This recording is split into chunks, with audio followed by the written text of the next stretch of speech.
అమరావతి అనేది ఒక real estate venture అని ఎవరైనా అంటే ఇటు తెలుగుదేశం పార్టీ, దాని మద్దతుదారులు, దాని మద్దతుగా ఉండే మీడియా, వాళ్ళ సొంత మీడియా, అలాంటి కామెంట్స్ చేసిన వాళ్ళు, విరుచుకుపడే వాళ్ళు, అటువంటి వాళ్ళ దాన్ని రియల్ ఎస్టేట్ అనే వాళ్ళకి బుద్ధి లేదని రకరకాలుగా మాట్లాడుతూ వెళ్ళేవాళ్ళు. కానీ కాసింత అవగాహన ఉన్న చిన్నపిల్లలకైనా అర్థమవుతుంది అది కంప్లీట్లీ ఒక real estate venture promoted by the government of Andhra Pradesh and chief minister అని. సాక్షాత్తు ప్రభుత్వమే ప్రమోట్ చేస్తున్నటువంటి రియల్ ఎస్టేట్ వెంచర్ అది. సేమ్ మనం ఎట్లయితే బయట ఒక రియల్ ఎస్టేట్ వెంచర్ అంటే ఏముంటుంది, అదిగో దానికి ఏడ ఇది వస్తుంది, ఆడ అది వస్తుంది, దాని రేట్లు పెరుగుతాయి, ఫుల్ రేట్లు పెరుగుతాయి, కొనుక్కొని రకరకాలుగా ప్రమోట్ చేస్తూ ఉంటారు. ఇది అంతేగా. అండ్ మనం చూస్తాం రియల్ ఎస్టేట్ వెంచర్కి రకరకాల రామ్ చరణ్ అని, కె విశ్వనాథ్ గారు అని బతుకున్నప్పుడు మరొకరని ఫుల్ ప్రమోట్ చేస్తూ ఉంటారు. వాళ్ళని బ్రాండ్ అంబాసిడర్లు అంటారా, అలా ప్రమోట్ చేస్తూ ఉంటారు.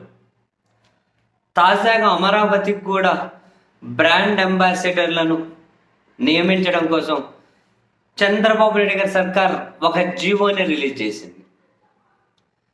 అమరావతికి బ్రాండ్ అంబాసిడర్లు, దాన్ని ప్రమోట్ చేయాలి. రాష్ట్ర స్థాయిలో, జాతీయ స్థాయిలో, అంతర్జాతీయ స్థాయిలో అక్కడ కొనండి, మంచిగా రేట్లు వస్తాయి, కొనండి, మీ పెట్టుబడి ఫుల్గా పెరుగుతుంది. మొత్తం మీద బ్రాండ్ అంబాసిడర్. అవునండి బాబు, డైరెక్ట్గా జీవో ఇచ్చారు బ్రాండ్ అంబాసిడర్లను నియమించుకుంటూ చంద్రబాబు సర్కార్. 1 సంవత్సరం టైం పీరియడ్, అంటే ఒక టైం డ్యూరేషన్ అంటే వాళ్ళకు, తర్వాత ఎక్స్టెండ్ అవుతుందో లేదు తర్వాత చూస్తారు. ఎంతమంది నియమిస్తారు అన్న చూడాలి. ఆ నియామకం కూడా ముఖ్యమంత్రి చంద్రబాబు నాయుడు గారు ముఖ్యమంత్రి కార్యాలయమే రిక్రూట్ చేస్తుందట ఈ బ్రాండ్ అంబాసిడర్లను. మరి వాళ్ళకి ఏమేమి ఫెసిలిటీస్ కల్పిస్తారో, ఏమేమి జీతభత్యాలు ఇస్తారో తెలియదు. అమరావతిలో వాళ్ళకనే ఏమైనా ఫ్లాట్లు ఇస్తారో, ఏమేమి ఇస్తారో తెలియదు. బట్ బ్రాండ్ అంబాసిడర్లు అయితే నియమిస్తూ ఉన్నారు. అండ్ ఈ బ్యాచ్ అమరావతి గురించి చెప్పింది ఫస్ట్ నుంచి కూడా ఎన్ని అబద్ధాలు ఉన్నాయి చూడండి. అమరావతికి నేనే బ్రాండ్ అంబాసిడర్ అన్నారు చంద్రబాబు నాయుడు గారు చాలాసార్లు. ఇప్పుడేమో కొత్తగా బ్రాండ్ అంబాసిడర్లు నియమించుకుంటూ జీవో ఇచ్చారు. అమరావతికి ₹1 కూడా ప్రభుత్వం ఇన్వెస్ట్ చేయాల్సిన అక్కర్లేదు, అదే డబ్బును జనరేట్ చేస్తుంది అన్నారు. వేల కోట్లు అమెరికన్ డాలర్లు తీసుకొని వస్తూ ఉన్నారు.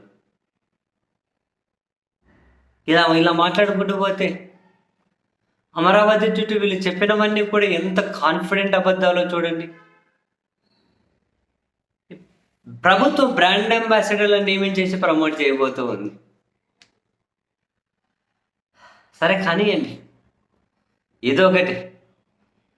అమెరికా నుంచి డాలర్లు తెచ్చి ఖర్చు పెడతామన్నా, వేల కోట్ల రూపాయలకు అక్కడ టెండర్లు పిలిచిన ప్రాజెక్టులకు ఏం చేసినా ఆ భూములకు రేట్లు పెరగట్లే, కొనేవాళ్ళు రావట్లే. ఇప్పుడు బ్రాండ్ అంబాసిడర్లతో ప్రయత్నాలు చేస్తూ ఉన్నారు. ఏదో ఒకటి విజయవంతం అవుతుందేమో, ప్రయత్నాలు చేసుకుంటూ పోండి. ఏం చేసినా ప్రజల సొమ్ముతోనే కదా, ఏదో ఒకటి చేయండి.